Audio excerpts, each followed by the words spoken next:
In this tutorial, you'll learn how to develop your very own custom image slider block. Here's an example of a slider that our block can build. You can add title to each images, choose the image quality, and even transform it into a carousel. To get the most out of this, I highly recommend downloading the plugin and giving it a try. It's a great way to familiarize yourself with its features. Our plugin is super lightweight, only 10 KB in size. After installation and activation, you'll find the WP Cookie image slider block in the media section.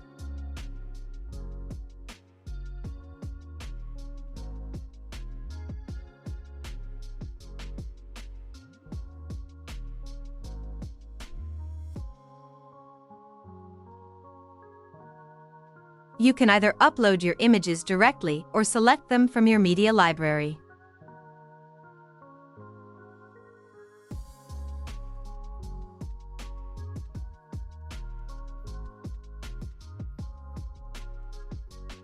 Once you publish the page, you'll see that the slider has been successfully added. However, the images I chose have different aspect ratios. I recommend that all your images be the same size with the same aspect ratio.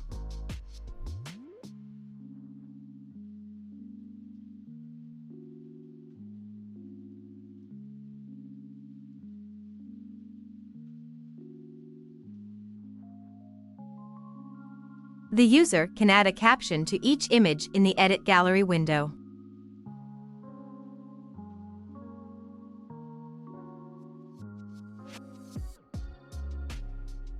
With this drop-down, the user can choose the quality of the slider images. The layout option allows users to change the number of displayed slides.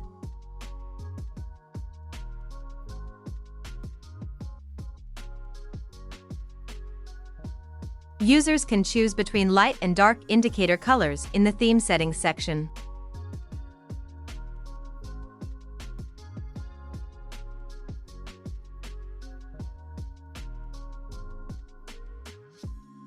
The height field lets users adjust the slider's height.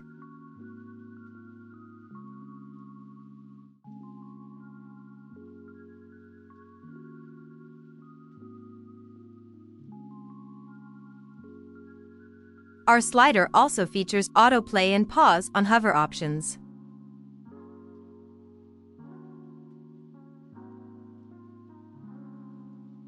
With this drop-down, the user can auto-hide the next and previous buttons.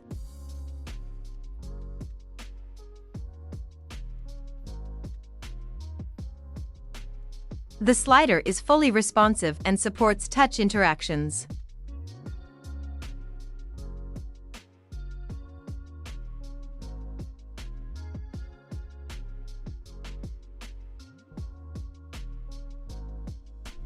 Users can change the position of the indicators using the Indicators option. We built our block using the Swiffy Slider library. This incredibly lightweight library weighs in at only 4 KB and can be used to create various sliders and carousels. The library is class-based, meaning you need to add a class to the slider wrapper for each option you want to implement. Throughout the tutorial, you'll see how changing the options in the block editor directly modifies the slider classes in the front end, providing a clear connection between the options and their visual effects. Before we start this tutorial, make sure you have Node.js and npm installed on your system. You'll need a local WordPress development environment set up on your machine. This can be achieved using tools like XAMPP, MAMP, or Local by Flywheel. Basic familiarity with React is required, and intermediate knowledge of PHP is necessary. Open your terminal and run the following command.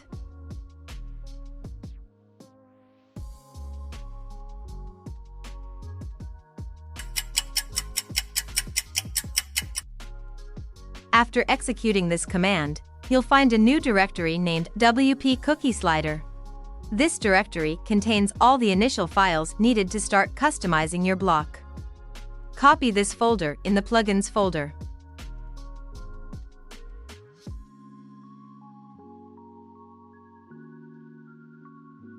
Navigate to the Plugins page in the WordPress admin and confirm that the plugin is active.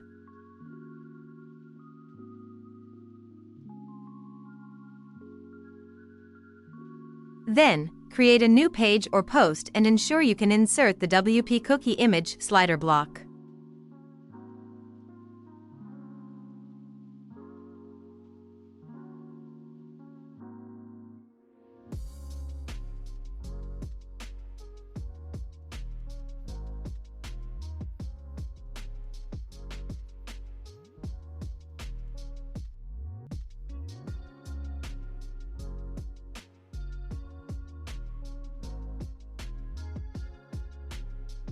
Before we begin modifying the block, it's important to review the plugin's file structure.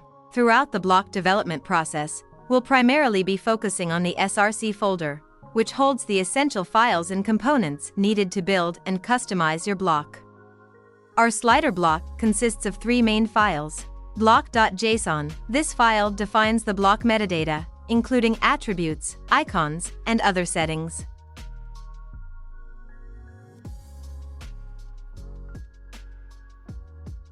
Edit.js. This file contains the JavaScript code for the block editor interface, allowing users to customize the slider settings.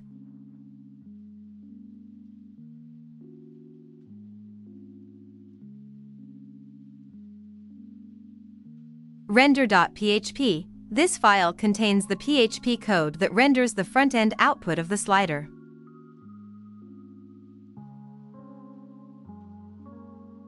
Start in the terminal from within the plugin directory.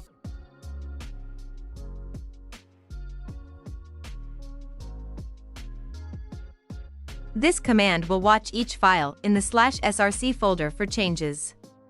The block's build files will be updated each time you save a file.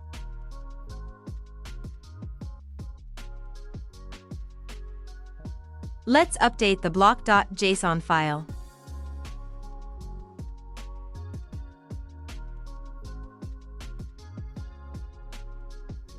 This is the unique name of the block. It's used to identify and register the block within the WordPress ecosystem. This will be displayed in the block inserter area. This line specifies the category under which the block will be listed in the block inserter. This line specifies the dash icon that will represent the block in the block inserter. You can choose any icon you like.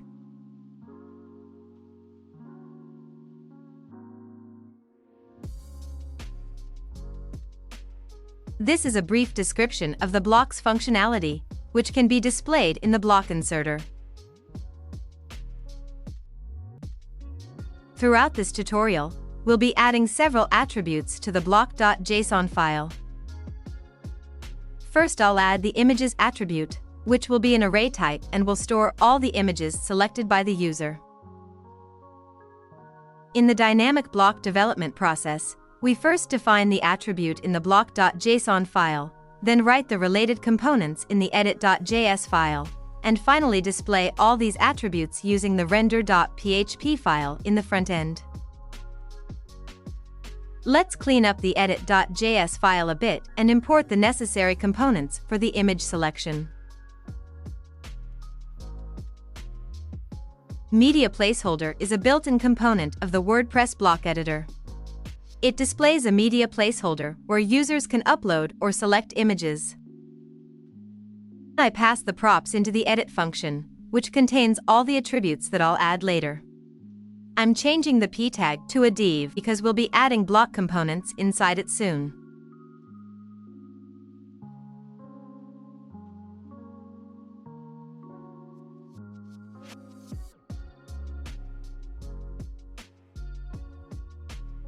Media Placeholder renders a UI for selecting multiple gallery images in the editor.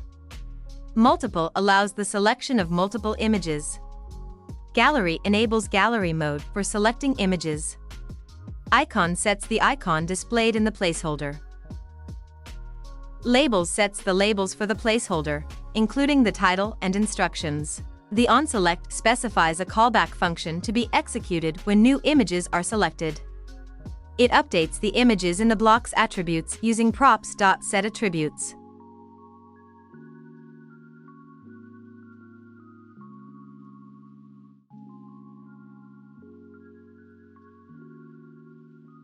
As you can see, we also need to import the block icon component.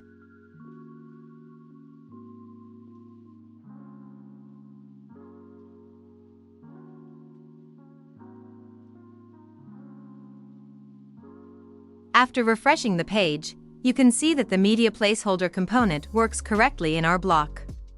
Currently, our block saves the selected images in the images attribute and sends it to the render.php file. To test this, let's select an image from the gallery.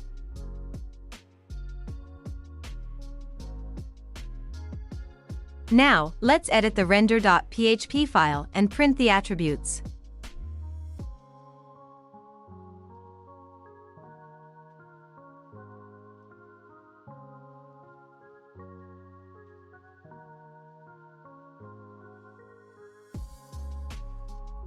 The images array contains all of the details for the chosen picture.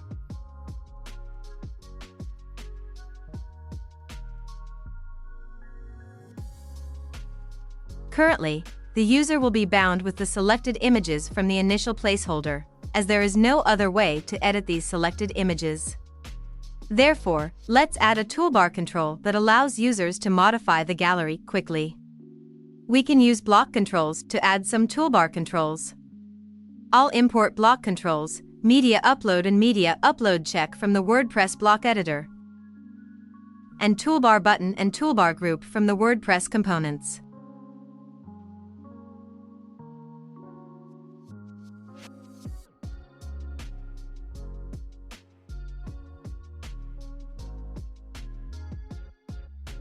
Media upload is a button that triggers the WordPress media modal, allowing users to select or upload media files. Media upload check is used in conjunction with media upload. Its primary purpose is to check whether the selected media items are allowed according to the defined restrictions. Toolbar button is used to create a button in the editor's toolbar. Toolbar group is used to organize toolbar button components into groups. OnSelect is a callback function that is triggered when images are selected in the media upload component. The purpose of the onSelect function is to update the images attribute with the newly selected images. Allowed types specifies the allowed media types for selection. In our case, only image type is allowed. We extract the image IDs from the images array and assign them to the value property. The render specifies the rendering of the media upload component. It is rendered as a toolbar button with the label Edit Gallery, and clicking the button opens the media modal for editing the gallery. The Edit Gallery button has now been added to our block, and users can use it to add or remove images. Still, our block won't do anything when selecting media images in the UI. Let's take some necessary actions when the images are selected. Let's create a constant just above the return statement in the edit function, which will store a condition that will evaluate a Boolean value. True if the block contains images, otherwise false. Now let's use this constant to conditionalize our media placeholder.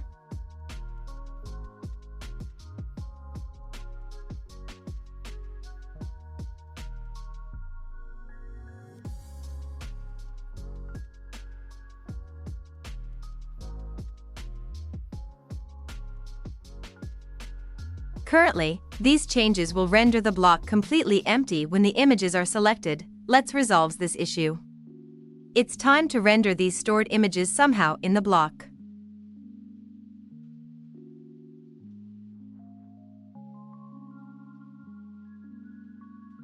I'm using image tags inside a figure tag to display the selected images. As you can see, this new component is displayed when the hasImages constant is true, which means that images have already been selected. Let's quickly add some necessary styling for the gallery.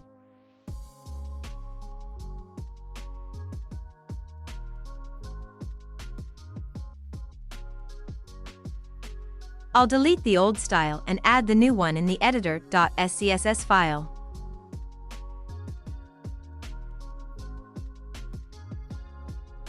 Once we refresh the page, the images should be displayed in a single row. If you see that the new style is not applied to your block, clear your editor's cache by pressing Ctrl+Shift+R.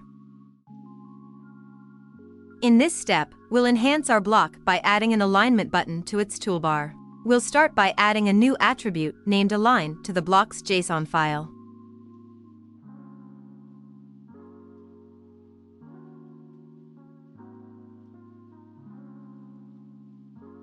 This attribute will be of type string and will allow users to make block's content wide width or full width.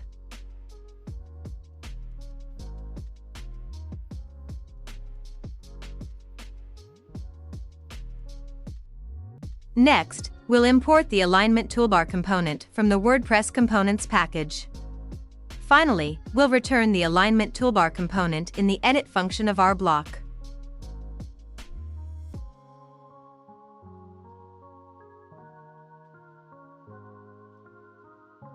We get the current value from the align attribute and put it in the value.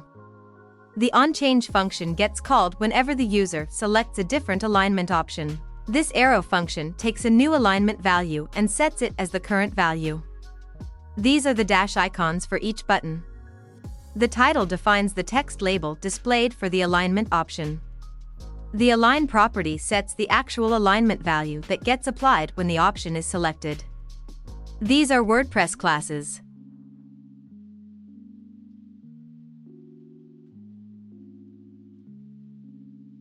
Let's modify the alignment of the slider and make sure it displays correctly on the front end.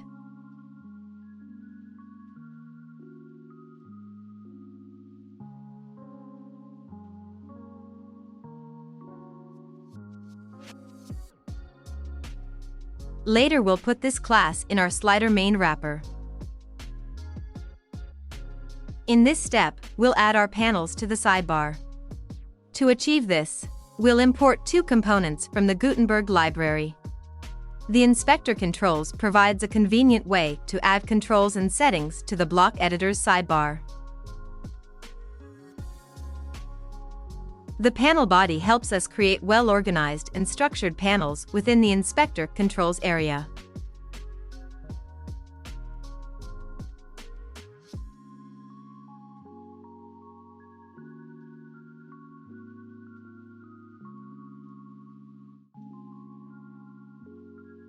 You can customize the title of each panel and specify whether it should be open or closed by default.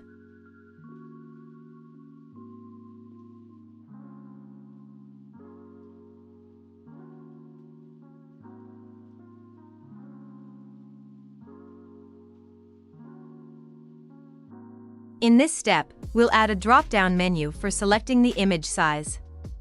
This will allow users to choose the desired size for their images. We'll add a new attribute named ImageSize to the block.json file.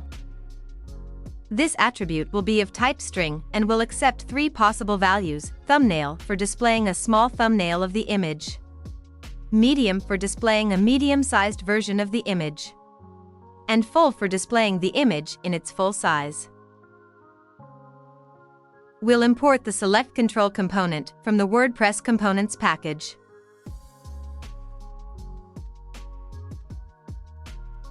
This component provides a user-friendly interface for creating drop-down menus.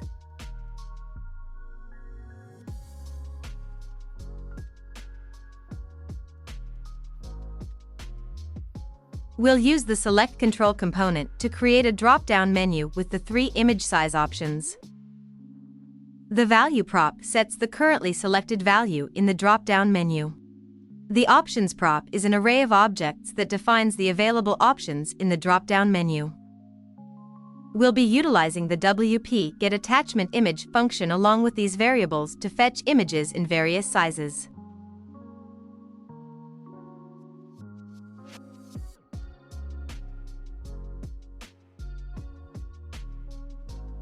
Now, let's verify that the ImageSize attribute is properly displayed in the front end.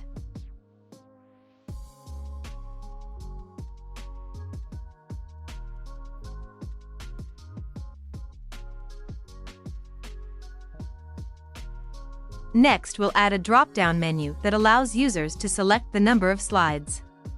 I'll add a new attribute named layout to the block.json file.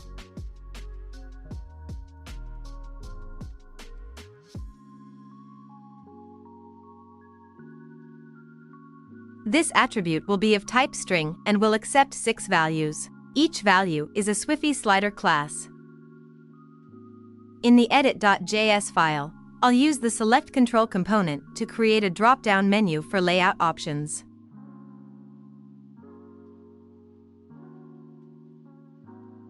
The value prop sets the currently selected value in the drop-down menu.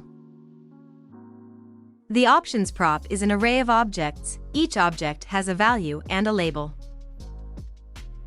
When the user chooses a new option from the selection, the onChange callback function will be triggered, subsequently updating the layout attribute.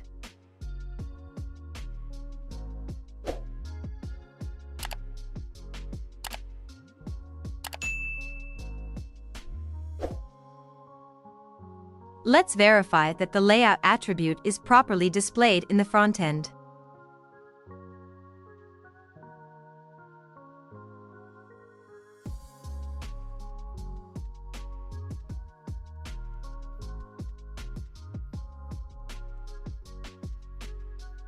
Next, I'll add a toggle switch that allows users to show or hide captions for the slider images. I'll add a new attribute named showCaption to the block.json file.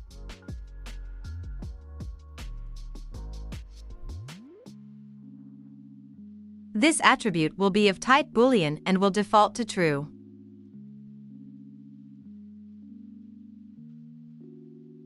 I'll import the toggle control component from the WordPress components package.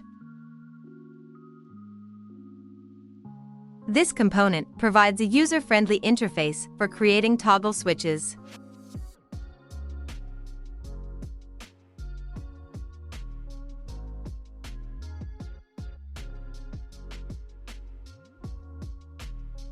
The checked prop sets the initial state of the toggle switch. It retrieves the showCaption attribute from the block's props.attributes. If showCaption is true, the toggle switch will be initially checked.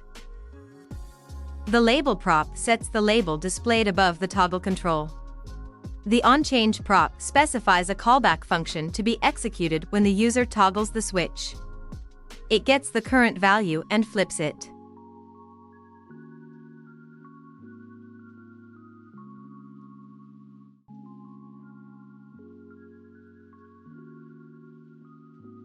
Let's verify that the showCaption attribute is properly displayed in the front end.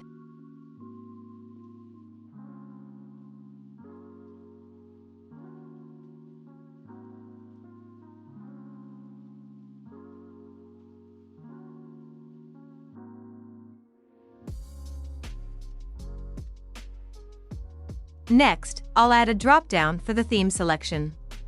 To do this, I'll first add the theme attribute to the block.json file.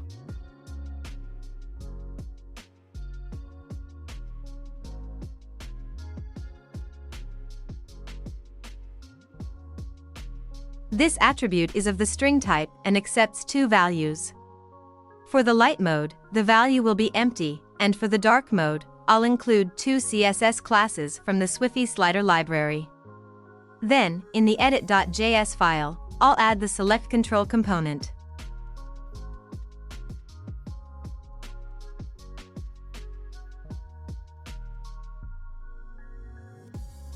This select control will allow users to choose between the light and dark themes for the image slider block.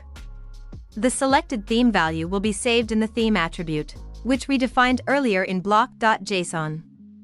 When the user changes the theme, the component's onChange handler will update the attribute accordingly.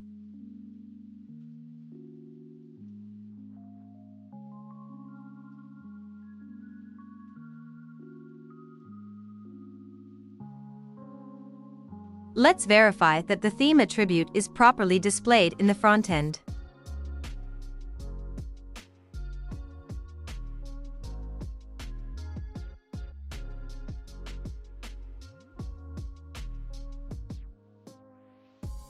In the next step, I'll add a height field to our block, allowing users to customize the slider's height.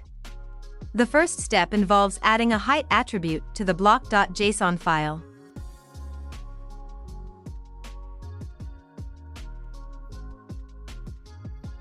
This attribute is a string type with a default value set to 100 VH, but feel free to adjust the default value based on your specific requirements. Moving on to the edit.js file, I'll start by importing the unit control component, which is currently __ experimental unit control in WordPress 6.4. Afterward, I'll add this component into the edit function.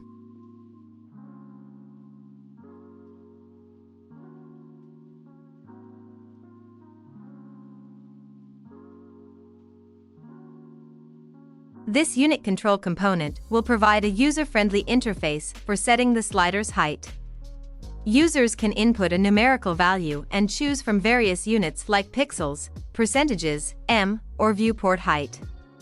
The selected height value will be saved in the height attribute we defined earlier in block.json. Whenever the user changes the height, the component's onChange handler will update the attribute accordingly.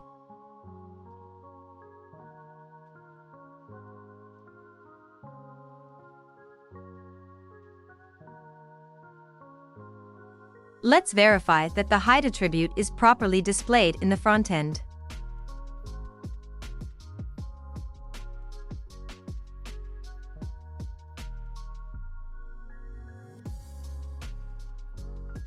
Now, let's add a toggle to our block to enable autoplay for the slider.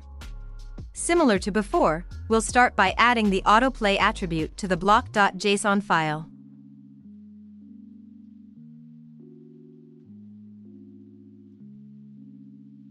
This attribute is of type Boolean and has a default value of true. Next, we'll add the toggle to our block using the toggle control component in the edit.js file.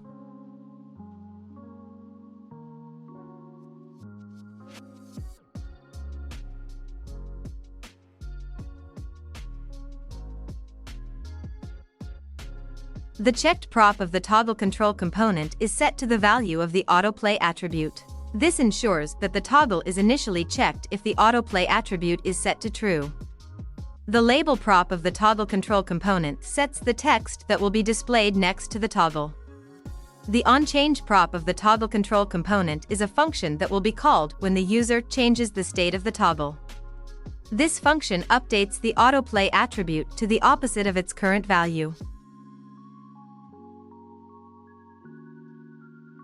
Let's verify that the autoplay attribute is properly displayed in the front end.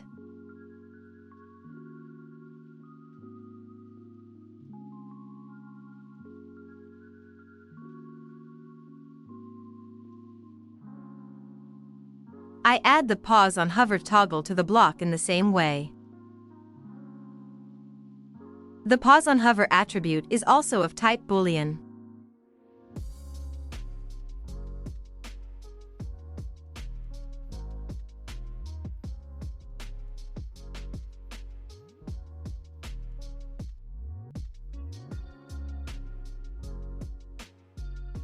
Now, we need to make sure that the pause on hover toggle is only displayed when the autoplay toggle is enabled. Here's how we can do this in React.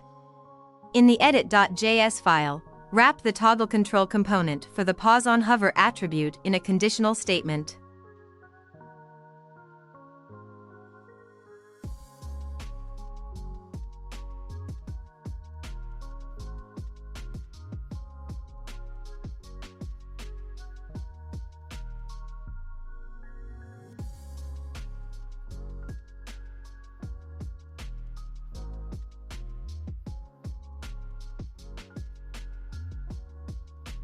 In this section, I'll add a dropdown to our block that allows users to choose whether or not the previous and next buttons should be visible.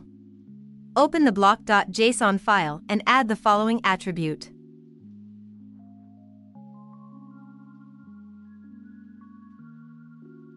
The navigation attribute can have two values: slider and nav visible. This is a Swiffy Slider class that forces navigation buttons to be visible.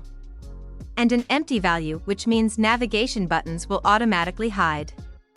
In the edit.js file, I'll add the select control component for the navigation attribute. We've already added multiple select control components to the edit.js file. By now, you should be familiar with how they work, so I won't go into further detail. Let's verify that the navigation attribute is properly displayed in the front end.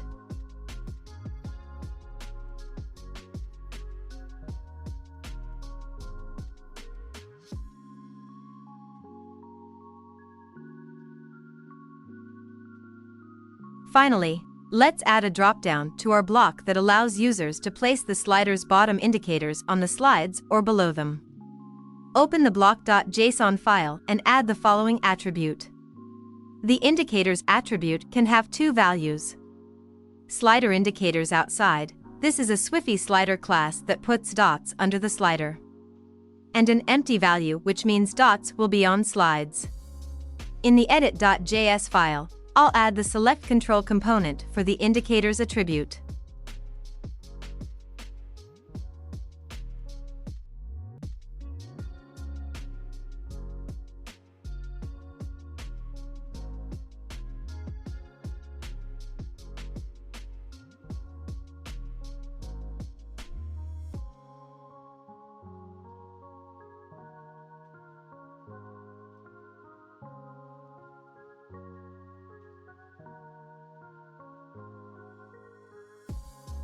The Swiffy Slider library has many more options that you can add to your slider block. For example, you can change the shape of the indicators or use different styles for the previous and next buttons. I didn't add these additional options to the block for the sake of simplicity.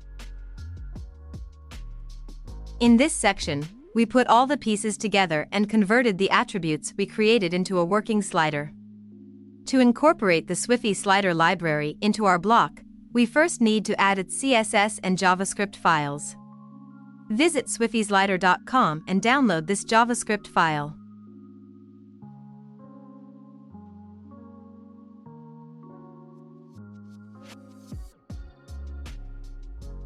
Inside the src folder, create a new folder named Assets and copy the downloaded JavaScript file into it.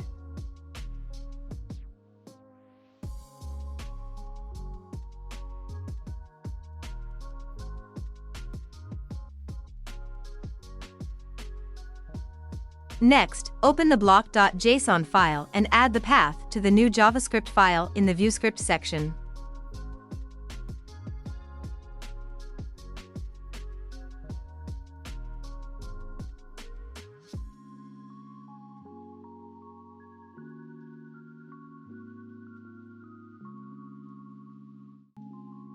Now, let's check if the JavaScript file is correctly loaded on the front end.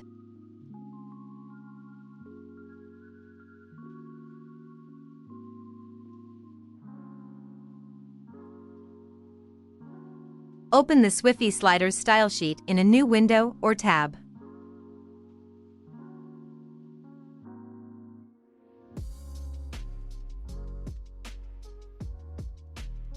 Copy the contents of this style sheet. In your project, locate the style.scss file inside the src folder. Clear any existing styles, and paste the copied Swiffy Slider styles into this file. Save the changes. Going forward, we'll add our custom styles for the block in this same style.scss file. In this step, we're modifying the render.php file to incorporate the various attributes we've defined for our slider block.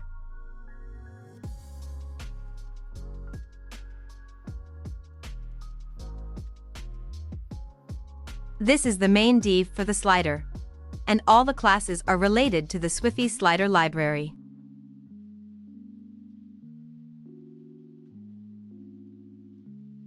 The align attribute is the next class we'll add to this div. As you may recall, we can use this attribute to make the slider full width. The theme attribute is another class we'll add to this div.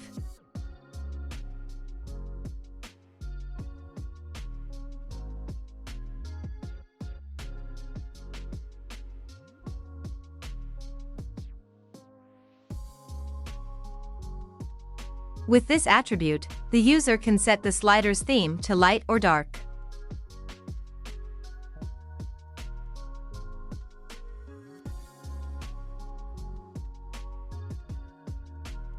The indicators attribute is the next class we'll add to this div.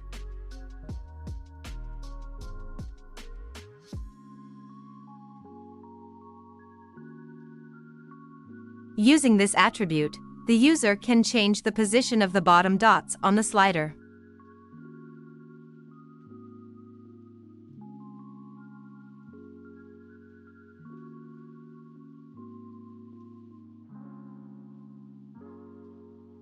With the navigation attribute, the user can show or hide the previous and next buttons on the slider. I'll add its class to the main slider div as well.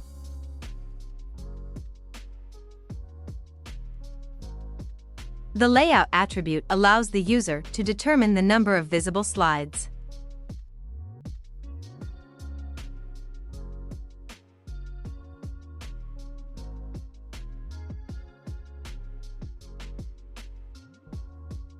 Now, I'll add the classes related to autoplay and pause on hover to the slider. If the autoplay attribute is true, the autoplay class will be added to the slider div. Similarly, if the pause on hover attribute is true, its corresponding class will be added to the slider div. Please note the space before each class, otherwise, the classes will merge in the HTML output and they won't work correctly. After making these changes, I'll save this file and verify the results on the front end.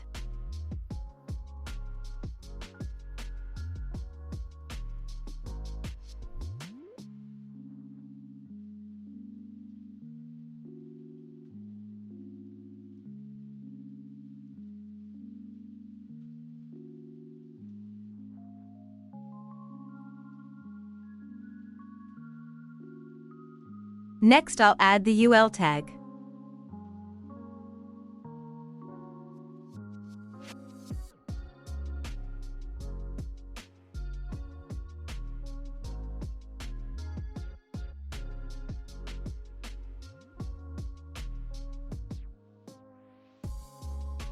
We iterate through each image in the collection. For each image, we create a new list item and a div element to hold it. Next, we use the wp-getAttachmentImage function to retrieve the actual image tag for each image, specifying the desired size based on the image size attribute set by the user. We then check if the showCaption attribute is enabled and has a value. If so, we display the image caption by accessing the last element in the image array using the end function. Finally, if the user has chosen a full-width layout by setting the align attribute, we add a custom class, cover class, to the image container and remove its margins. This allows the images to stretch across the entire width of the page. Next, I'll add the navigation buttons.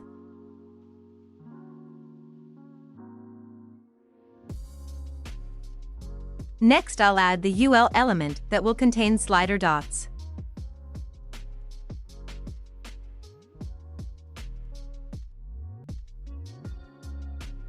Finally, we add a list item to the page for each image.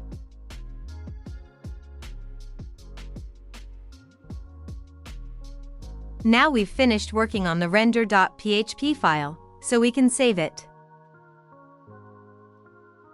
In the final step, I'll add the CSS codes that I've written to the style.scss file in the src folder. These codes are responsible for properly displaying the images and styling the title of each image. All the codes used in this video will be available in a post, and I'll share the link in the video description. You can modify these codes as per your preferences. Let's test our slider.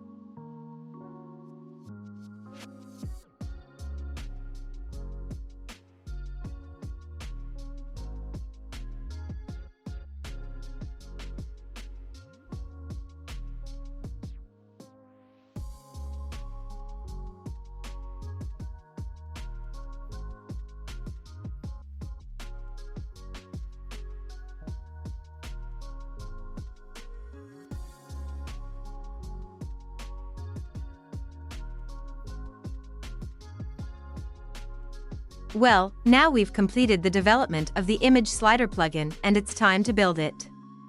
In the terminal, first stop the start command by pressing Ctrl+C. Then, run this command to apply all our changes to the build folder.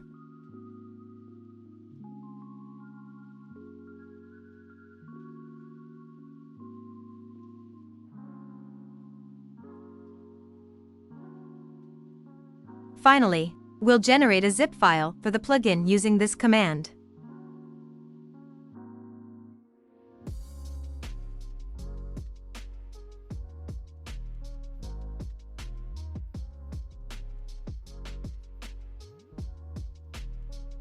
Now, the plugin is ready to be installed on a website. If you've followed along with me up to this point, I sincerely thank you. This was my first video tutorial on WordPress block development. If you felt confused at any point, please accept my apologies. Keep in mind that the best resource for learning WordPress development is the official WordPress website. If you found any part of the video unclear, I encourage you to refer to the official documentation. If you found this video helpful, please give it a like. And if you're new here, consider subscribing so you don't miss any future videos. Have a great day.